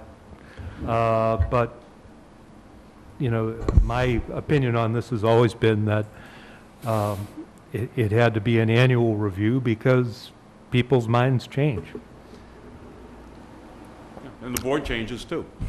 That, in many years, after an election, there's a turnover and it needs to be redone. Again, as far as this goes, the problem is simply that the way the charter is written, it's written in extremely gray language. And it doesn't give any detail at all as to what's covered, what's not covered. I've made the comment before when this particular issue came up that the charter needs to be fixed. We have a charter review group. We have the Board of Selectmen can come up with an article as well. The only way to correct this is to simply write the rules, give exact details of what's covered, what isn't covered. Because what's going to happen is if the Board of Selectmen has to be involved with every single hire the way it's written right now in theory, it could take weeks more to hire someone, which means you could lose some good employees you're trying to hire. In particular, it just slows the whole process down, and it takes away from what I think is the duty of the town administrator. I fought since 2007 to hire a human resources person to take care of a lot of the personnel issues, plus also a purchasing agent, which Derek remembers from day one. And I never gave up on this because I felt that the human resources person alone would probably save 5 hours a day out of Derek's life having to deal with labor and employee issues. Doreen has done a great job, and that's what her job is to sit there and analyze and look at the core reports, look at the applications, and give Derek a list of people that are worthwhile. So we have that human resources person in place. Let's write the foolish law that we have in our charter, correct it, get it detailed out correctly so we don't have to deal with this ever again. Because I've never seen anything written in such bland language that doesn't really tell you what you can and can't do. It gives you no direction whatsoever, except it's like a blanket. We have to review everything because it never gave any details. Thank you. May I? Yep, and then we're going to move on. Yep. The Charter Review Group, and previously to that, the Charter Review Committee, looked at this section of the charter. I would remind people that there was a Charter Review Committee in 2009, which reported to the town meeting of 2010, and had something like 30 recommendations. 45. This was not one of them. Actually, This it is, was. I'm speaking. That's okay. I'm just letting you know there was one. It was rejected. Come on, just keep going. All right, yeah. Go on, please. So the Charter Review Commission, group, actually has identified what we consider to be the inconsistency of the language in that particular section. It was on the agenda last night and will be on the agenda for next week's group, and we will be making a recommendation to town meeting to clean up the language. Okay, Never thank mind. you. Mr. Chairman's going to shoot me for prolonging the discussion on this. Yep. I'm sorry. He's not the only Boy, now I You're know I'm firing in squad trouble. at the rate you're going. Okay, well, I'll be quick then. I don't rule on whether something is good or bad. My opinion of whether something is good or bad doesn't count for anything. But, right now it says what it says. I think Selectman Slavin's suggestion could be of value to you, because if the board is not going to waive, as it has in recent years, its some of its Prerogative, I'll call it. authority, and you're going to take a look at, for example, whether to ratify an employee as opposed to a department head, then it's probably legitimate to have a better understanding of what exactly it is that you're allowed to look at in the context of that review. Yeah. So that's all. Thank you. Okay, thanks. And we will come back to this. Let's see, we took care of the beach stickers. Discussion regarding potential conflicts between Board of Selectmen use of town property permitting policies and the town charter. This kind of arose out of somebody actually emailed us and wanted to use the band shell for something. And, it was unclear what they wanted to do. I still don't know what it is they wanted to do. And so I forwarded the email off to Derek and also Doreen, who was acting as the acting town administrator at the time. And Selectman Manise, brought up something interesting, which is, well, in essence, if I may, I think he was saying, well, are we talking about a special event, which is something that the Selectmen would permit, for example? If you've got the gazebo, we've handed that off to the town administrator. He usually does the permits for the gazebo for the weddings and whatnot and so on and so forth. We don't see those. So we do special events. We don't do the gazebo. You know, if somebody were to have a bonfire on the beach, I guess we would do that. You know, and we have a charter that says, well, the fire district does those, that's the final permitting, but we still have to get to weigh in and let, you know, let people know whether they get to have a fire or not.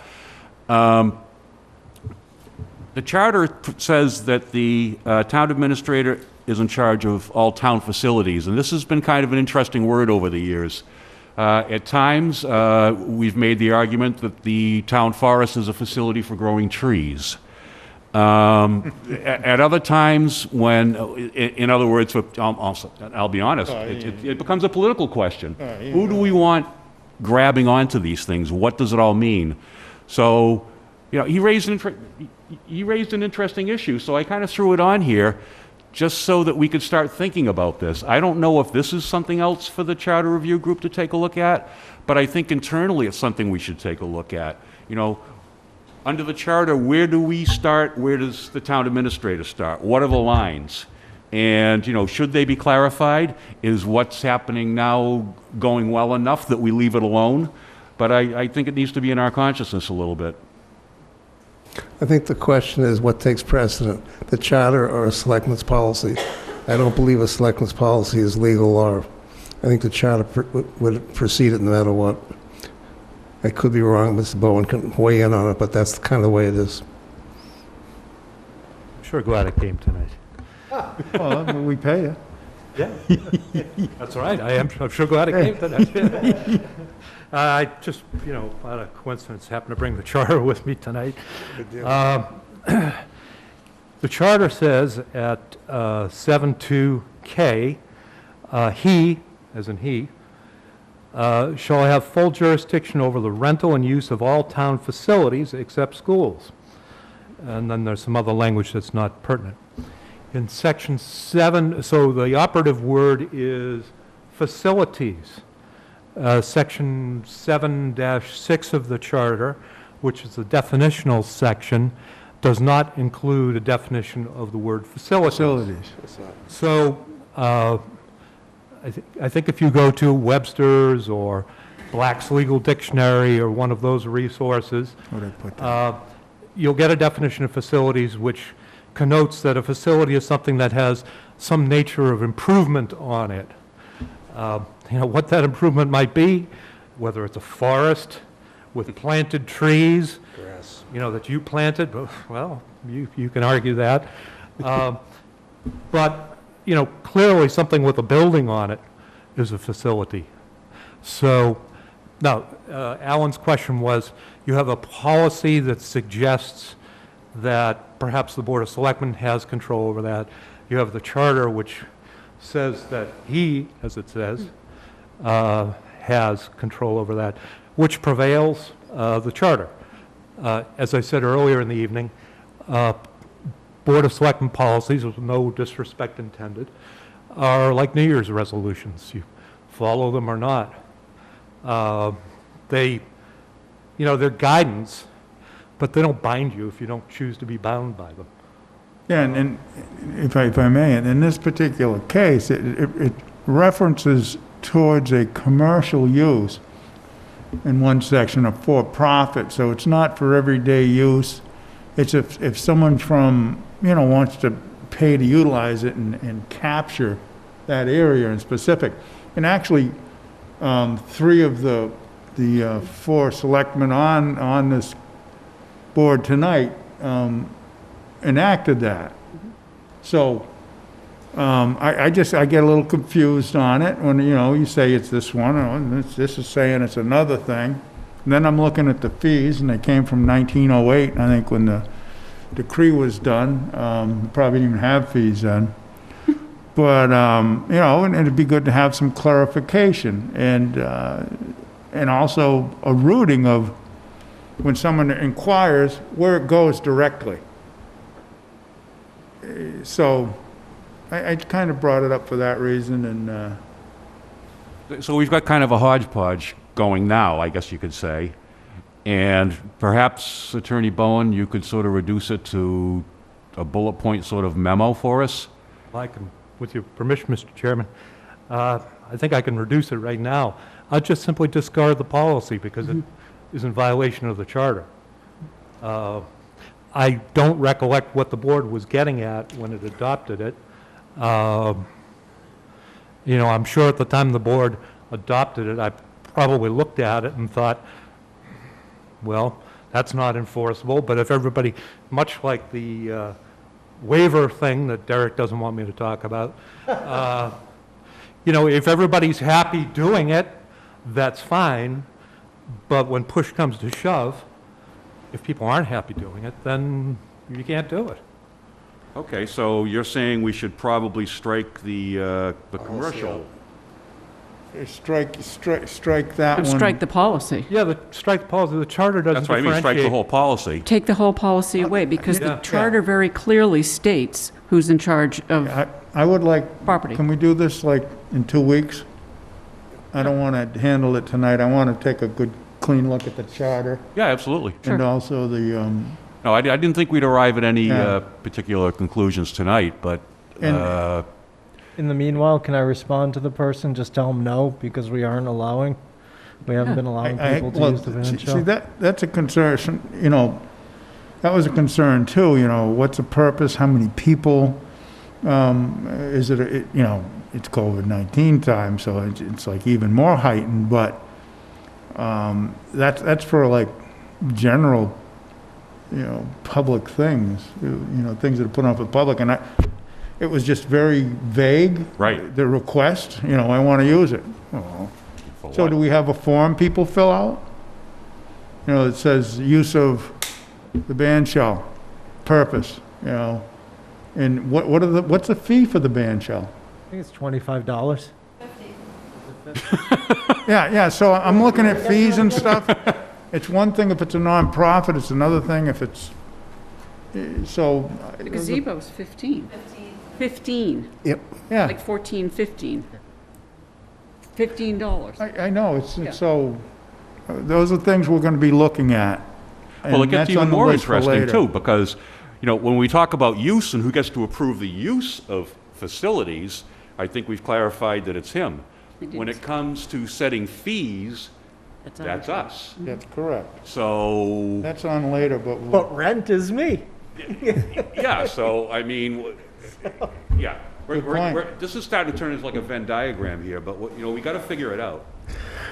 The charter says rental of facilities. Yeah. Thank you. When that particular policy was written, there was a couple policies. One of them had to do with people having a commercial enterprise wanting to use town property. That's why they ended up putting the selectmen in. But it I'm not sure says- if Derek was in place then or not. If he was, he kind of let that one pass and slide, which kind of surprised me. No, we revised that in 2014, if I remember correctly. I know we did, I think but- it 14 or was 16. 2002, it was earlier. But either way, we came up and changed it, and Derek didn't object to it either. He's too easy. The other time, we also had, that came up, I think, a little before that, we decided, one of the selectmen decided that, like, for any events that were on town property, that had outside vendors, you know, we'd have with the OBA when they have, you know, just different events, have Blues Festival, et cetera. I think we have to charge $25 per vendor. You know, so this all came up in the same time frame of what was going on. And it really had to do with commercial enterprises, Yeah. even if it was a nonprofit, but commercial enterprise on town property. And that's why it came up. But it does go against what the basic rules in the charter say. Mr. Slavin's correct. It came up in 2002, 2003, and twice in 2014. So, And okay, we got our work cut out for us on this one, too. It is what it is. Okay, I think we've chewed on that one pretty So thoroughly. I'm going to respond to the person and just In the negative. Yeah. let them know. Yes, Mr. Facilities Director, please do. oh, Jesus. Okay, discussion regarding request for inclusion of earth removal conditions and notifications of fees in land use permitting. This was a holdover from our prior discussion when we were talking about earth removal generally. And I guess we put this back on here just so we could have a vote to authorize a letter to be sent to the land use boards reminding them that we have a fee Well, for earth removal? Wasn't that the context here? well, that's one part of it, but it's also under the selectmen's jurisdiction. It's our responsibility, if we know that actions are taking place or will be taking place, that we notify those individuals who will be doing the work, that there are regulations and rules and regulations and fees associated with that, and send them the notice and the paperwork. It'll be great if, you know, the boards who are processing these let them know, but it's our responsibility, I believe, by the bylaws to require the individuals to process the paperwork and to pay. And, you know, they have to know, you know, they have to give us the amount of the fill there to begin with, and after they're done, how much is there. I mean, there's a lot within the earth removal regulations that need to be implemented, and especially if it's fee associated, and it will generate funds for the town. Yep. And I think that's this is- where that's going. I see this as kind of a two-way thing here. You know, we need to know when there's an application for a permit that's going to involve earth removal, and so that we can sort of track it and make sure that we you know, And that would are come out of, getting our money on behalf of the town. And the flip side is we've got to see if in the application process, we can get the land use boards to maybe even make that part of the application or something. and that would also come through our Director of Planning and Community Development. He oversees those areas. Right. And so, I mean, and I think Mr. Bowen wants to address something. Thank you, Mr. Chairman, through you to the board. With any bylaw, this is a bylaw, so changes would require a trip to town meeting. With any bylaw that requires a permit application, the devil is always getting the person who should be getting the application in to get it in. And if they're not doing it, then it's a question of trying to catch them, which is probably something that maybe falls within, well, maybe code enforcement. But the idea of coordinating with the land use boards is a good one. And in fact, the bylaw has a specific provision in here that says that approval of a subdivision by the planning board should not be considered permission to just go ahead and plunder the place for earth. So there's no waiver when you get something from the planning board. So I think you can certainly fairly read this to mean that, you know, the planning board should be involved in the process of notifying subdivision applicants that, you know, hey, you've got another stop to make on this. I just had one other thing. We've had that debate about what the fee is. If you look at Division 4, Article 3, It says 25 cents.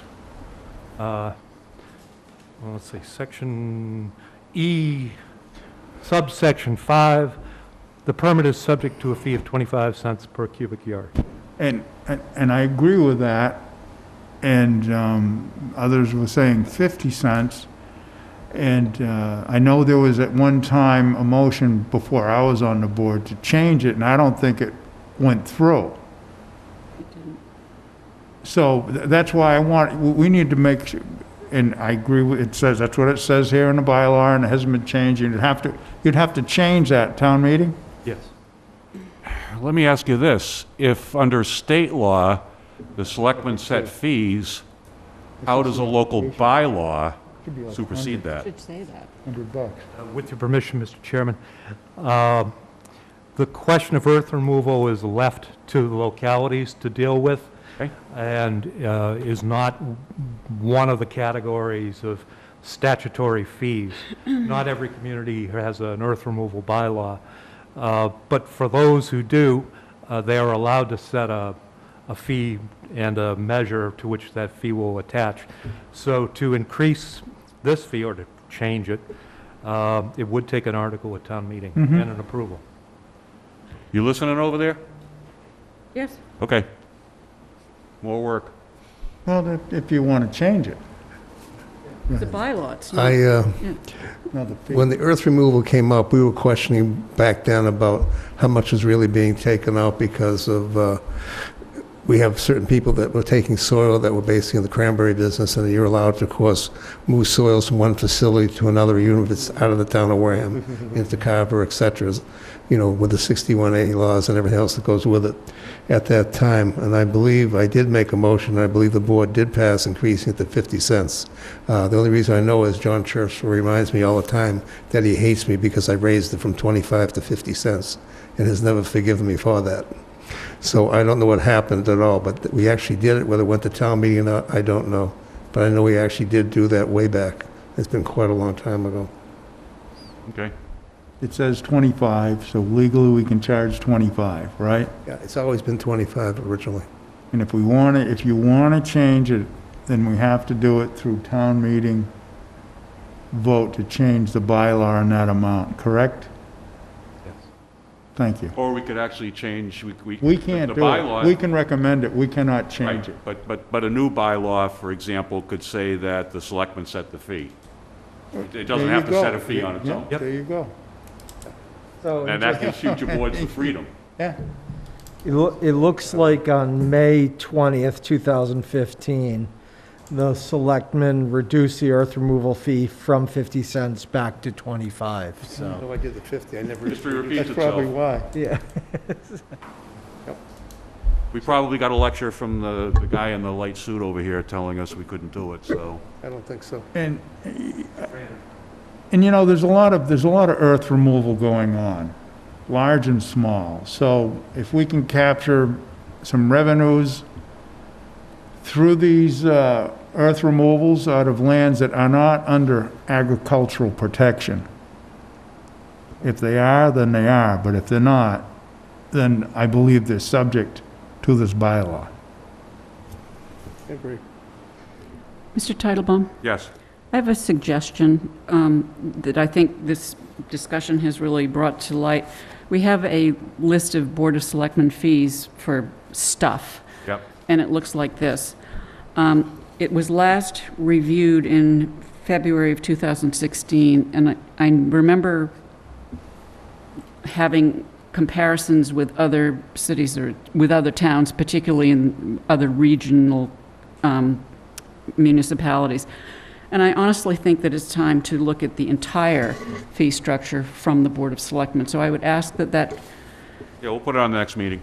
We might need a little time to pull it I would say together. maybe, Well, that's 2 weeks, because we're not meeting next week, so. I understand that, but in order to gather information from other other municipalities, we're going to need 3 or 4 December? weeks. All right, In a month. Yeah, a month. well, let me know when you're ready, Yeah. since you apparently are taking on this task. Thank you. Sometime September. You'll assign it to our, 2020. 1 month. 2021. somewhere It's up to there. you. Work as hard as you I want. was looking at that, and there's a couple of funny ones in there. Yeah, I know. I'll point out. Nice for somebody else to do it than me. All righty then. Any other town business not reasonably anticipated 48 hours prior to the posting of the meeting? Alan? No. Judy? No, thank you. Jim? No. I don't have anything. Derek? Got anything? No? Um, Okay. I was on furlough last week, and you asked me a question. No, we don't get unemployment while on furlough. No, you don't. What was that? No unemployment when they're on furlough. So, you don't. Correct. It's just, She had asked me, so. yeah. So, town administrator, was that your town administrator report? Yeah, let's go. Okay, that was it then, Yeah, he's on furlough. That was it. on furlough. Liaison initiative reports. We know Alan wasn't on furlough. No, thankfully, the Mass Municipal Association was not meeting this week, or Mass Selectmen's Association. This past Wednesday, I was able to arrange for David Leichman from the Cannabis Control Commission, who is the legal analyst for the Control Commission, to come before the Serped Commission on Wednesday night last week. We had approximately 47 participants in the meeting, which covers the 27 communities in the Serped region. Plus, I also had another 7 or 8 employees from Serped there. And we did this by Zoom, and it worked pretty clean still, where we can't meet as a group in face-to-face because we don't have a facility big enough to spread everybody out, unfortunately. There was a lot of good questions back and forth. But basically I'm not going to go through all of it because it's late at night already. There's a website for the Cannabis Control Commission, which in there you can click on a particular link, which you can look up any business that's pending for a license, permit, etc. Because we have, I think, 9 or 10, and you can find out the town administrator or Mr. Buckland can actually find out where it is in the system. If there's a problem, it's listed, it's coded, etc. This has been available for a little while. I can say that I didn't know about it until this was discussed at the meeting. Next item was the social clubs that basically they were kind of ready to start to put together. I believe, and I probably have the chapter wrong, but there's a chapter, I think either 54 or 45, which precludes the Cannabis Control Commission to issue any license for a social club. So as of today, right now, until that is done by the legislature, which for the immediate time frame is not going to happen, there are no social clubs because they can't issue a license. It's not they don't want to, they can't. So everybody understands it. So anybody that says we have a social club coming, they don't. They are down to the executive director of the actual Cannabis Control Commission stepped down, so they need one more body. They've also moved to Worcester from Boston, so they're a little bit different setup, et cetera, going on there. One issue that came up had to do with a community that's voted no for marijuana. We were always concerned that delivery could be an issue in another town close by, could deliver into that town. The way it works right now is if you voted no in your particular town, you can, if you want to, pass a bylaw that allows delivery in your town. So even though you voted no, if someone wants to try it, they may be able to get around it, and it's accepted and it's part of the rules. Also, there will be some changes to the rules for the cannabis control as far as product, et cetera, coming down the line. I'll try and get that information to the town a little ahead of time, but that is also coming to at this point. As far as today with the local government advisory council with the lieutenant governor, we were on back and forth for about an hour and a half. I sent most of the information to Kim Shaver-Hood and also to the chair of the school committee, because most of the information had to do with the school committee. I'll do this very quickly because it's important to the residents to know what's happening, because the school issues are pretty serious right now. Electives, in schools they have programs after school, etc. For the fall season for schools, whether it's school sponsored or not, the state will provide guidance through their COVID website as to what electives can be held and what can't be. There's going to be a two-step process. The school districts have to submit their proposed template to DESE using one of the 3 models that's been allowed, which has to be the next week or so because they have to make decisions of what they want to do. Final decisions are by the school committee and the stakeholders. Basically, the state is not going to say you have to do this or you have to do that. You have a choice, but you're going to have to submit a template in the next week or so on how this is going to work. Department of Public Health made a statement today that they want as many people possible as far as schools back to school, following the rules and regulations. They have many different ways and procedures that are available to comply with all of it. They've arranged with DESE to allow the first 10 days of the school operation to count toward the 180 days that are required by DESE for the school itself to operate, because the schools are under a mandate they have to be in session 180 days. Those first 10 days are basically set up so they can sit there and reorganize to figure out how they're going to allow their openings for the school. So basically at this point here, they just approved that. So for the first 10 days, say if the school says they're going to open September 1st, they've got 10 days to do reorganizing, but it counts to 180, which was a pretty nice thing for them to do actually, because at this point here, it was going to be a real issue again. There's a new federal stimulus package coming sometime from the House and Senate and the federal. They were talking of fairly substantial money to the schools, which could help out quite a bit. Unfortunately, in that same program, there is no money to the cities and towns, which was kind of disappointing. But we're waiting on this action. It may not happen till September, October, November, unfortunately. The other piece that people will be pretty upset about, school sports programs in the fall are still in jeopardy. They haven't made a final decision, but the way it looks right now, it could be a real problem. Chapter 70 budget numbers, which makes us all wonderful, are still not available, actually. So what they did today also is they passed another 3-month extension. So the schools not only can run 3 months, they can run 3 more months using the past year's budget numbers. So if they want to, they can spend at that same level, which could be a problem if they spend at that level and cut back quite a bit. But that happened today as well. Well, and I'm sorry to interrupt. It's okay. Selectman. I'm easy. One of my concerns that I don't think anybody truly understands, they went to level funding for FY20 essentially. But what happened to the assessments? Are they staying at the 2020 level as well? Because that's a negative impact to us. We don't know at all because they haven't done the budgetary. So They're talking legitimately about not having a Chapter 70 budget till October or November. And that's the massive one, because know. in FY21, it looked like we'd gotten, it was the first time we'd almost had, we were having our first trending up of our net state aid, if you will, and part of it was because of a reduction of assessments.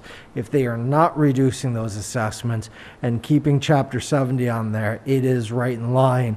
Could be a little bit worse than our 10% thought. So it's one of those, that's one of the things keeping me up at night, if you will. Gonna have to One of watch.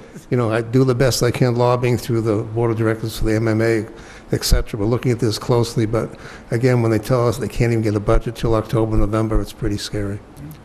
I hope people that are sitting and listening to this understand that we're in a very difficult position because we're really moving blind. There is a match of $25 million grants that the state is releasing. This should be released next week for schools. I'm going to use the word assumption, which is not a good thing to use, that the Wareham School District did apply for these grants because the full $25 million has been awarded already. And that was non-CARES Act, right? Not the CARES Act. Right. One of the questions is, what happens if the school district does not want to follow state guidelines? That was an interesting question to the Department of Public Health Director, et cetera. Not a problem. Enforcement is through the state and local boards of health. The medical-based directives are mandatory. So if you basically break any of the rules, especially on the medical part, the state board of health and the local board of health comes down and goes right after you. There's no give, there's no leeway. So if you want to do what Yarmouth has done as far as some of the rules, good luck. Again, there's 3 choices for the possible openings. Each is the decision of the actual municipality. They make the decision of which one of the 3 options they have. The state will not make that choice again for them. State teachers union officials have been told that the local rules are in place. The state just made a comment which I thought was kind of funny. They suggested impact bargaining with the unions. I'm sure Rich enjoys that comment. That's not going to fly very well. I'm not going to explain what impact bargaining is either, because you're not going to like it. Additional transportation costs, such as having to run more buses, etc. We are getting our money through the Plymouth County CARES Act program, and there should be money available through that. That money has to be spent by, I think it's September 31st, 2020, but the other state programs that are out there, money can be spent through fiscal year 2022. So we have to watch very carefully on the CARES Act money that we have to have it expended and basically send in whatever the expense reports are by December 31st, 2020. December 31st, yeah. Is the actual date on that. Another question, can towns use CARES Act funds for COVID expenses incurred for regional school costs, which would be like Upper Cape? But the issue there is we have to find out whether or not Upper Cape, because they're not in Plymouth County, and Plymouth County has their own money separate, if they got CARES Act money, have they applied it to those expenses and offset it against the towns? If they have, then the towns can't sit there and ask for reimbursement for those monies. So that's something that's not easy to answer. Then I have another one, expect updates soon on youth sports, organized sports, etc. for school this fall. They claim that they're going to give us an early August release on that for the schools. I think for a lot of people, the sports sometimes are more important than the actual education of kids. Food assistance programs have been implemented by the state. See the state website. Things like Meals on Wheels that I get involved with, etc. Mrs. Woodside somehow got me involved with that. Those programs are pretty well run, and everybody is happy with the way it's going. And they're going to continue to run as best they can. For Derek, really, is for FEMA expenses, that FEMA is allowing separate from the CARES Act, etc. Through FEMA or MEMA, you have to just check with them to find out what the filing rules are for those monies, because they basically were saying that if those are available expenses to be recovered, you need to do that as soon as possible so you don't lose out. And they also, which was kind of interesting, were suggesting from the Department of Local Services that they suggest that the towns might want to hold off sending their tax rates till basically at the end of the year, because they have no idea what the numbers are going to be back and forth, and if you set a tax rate too soon, you may end up having a problem later on. So I'm not sure how this is going to work, but that was something I was really surprised they're actually saying to delay. They claim they'll be able to get our tax rates done in December for us, but I don't know about that one. Well, when they do it in December, we literally have staff that have to be all-nighters on Christmas Eve. They've had to do it when it gets pushed that late because they have to actually print them up, get everything going. So it's tough, and that's one of the concerns with town meeting, because if we're doing any changes to the budget or anything, we need to have a town meeting. It might require, Derek, a special town meeting to get over and above the two we've had at that point. Yeah. So I want to just make everybody understand that's what's coming. There is no current decision on whether to roll back or move forward on the restrictions either as of today. We don't know where they are. They're watching some of the trends. They're a little nervous, obviously, but there is no discussion whatsoever. And the other issue, which I consider a little bit of a problem, is the next meeting for the LGAC is not till August 25th. We've been running weekly meetings up until 2 weeks ago. This is the first time we had a 2-week break between meetings. So we're running a whole month now beforehand. The only reason that will change is if some major decision is made in the meantime. So as of right now, whatever I've given you is in place till August 25th. Thank you. Thanks. Judy? No, thank you. Jim? Just a quick piggyback about the social consumption clubs. Did we do a moratorium on that for 1 year? Last year at town meeting? Yeah, I think we did. And if so, would we want to continue it for another year? Because we've made no progress, and if it's not implemented yet, I mean, it would give us, it may save us some pains. So that's just food for thought on that. We'd have to find out, Jim, whether or not, with that 1-year moratorium, whether or not we're allowed to extend the moratorium, which would require getting a hold of the Attorney General's office. I know, but what I'm saying is that the other piece is, we're supposed to take that 1 year and put together some basic bylaws, either to accept or not accept, whatever. But we don't know what the state regs were yet. No, but I think... But I'm just saying it's something we should have on our radar. Yeah, I think what we need to do is take a look at what the Cannabis Control Commission is actually thinking of implementing, because they're holding off because of that Chapter 55 regulation, and maybe we should be looking at that now. That's what I'm trying to say, in the sense that Yeah, I agree with you. Is moratorium, and you brought it up, just kind of like, can we continue that or extend it?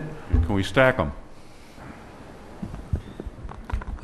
With your permission, Mr. Chairman, I think what you'd do is you'd reenact the moratorium and just put a new sunset date on it. You know, it used to be that 1 year was sort of the outer limit of what you can do on a moratorium. In the last few years, I've seen them creep out to 18 or even 24 months. And I'd have to think that when the Attorney General reviews it, the Attorney General would be taking into account some of the exigent circumstances as well as issues with the Cannabis Commission. So I guess to answer your question, get it back to town meeting as an article, put a new expiration date on it. At least that. Thank you. As we discussed earlier, too, the Wareham Village proposal for bylaws, they've held a number of meetings, virtual meetings, and I believe there's one, is it Thursday? Yeah, I read those. Yeah, and Mr. Swenson's doing a great job. It's stimulating a lot of conversation for the input, so that, Thursday, July 20th at 2020, 12 p.m. noon. And Thursday, August 6th at 5:30 p.m. So residents out there, listen in, participate, express yourself. And I went in on one of them, and I might sit on another just to listen to see what the residents have to say. And, it's kind of already, my vision of it is, it's already, we're just changing the bylaws to reflect what's already there. The mixed use is already there with the, liquor stores and the restaurants downstairs and some of the buildings, and then on the second floor, there's offices there already. So that mixed use is already there, and it kind of grew organically. So you're trying to put it in place and change some of the zoning, and some of it's, raised question and some didn't. So it's a big project, and, I look forward to working with the groups on it, and let's see what happens. Thanks. Peter, could I just make a comment? I apologize. I just got notification just now from the state. There was a bill pending. It was House Bill 4879, Economic Development Bond Bill, and in that bill there was a deposit for NIPS. It was completely rejected. Of course. It just can't win. Sorry. The liquor lobby has more divisions than we do. Well, I thought the note As Stalin would said about the Pope. the note that was sent to me, it says it was outright rejected. Well then, money talks. Money talks. Talks. Well, it is what it is. I don't have anything really for liaison reports. We don't have any minutes or documents, so leaves us one thing. Motion to adjourn. Second. Motion to adjourn by Alan, seconded by Judy. All in favor, say aye. Aye. Aye. Abstain, 400. Thank you for bearing with us, Wareham. Long meeting. Good night, all. A lot of work.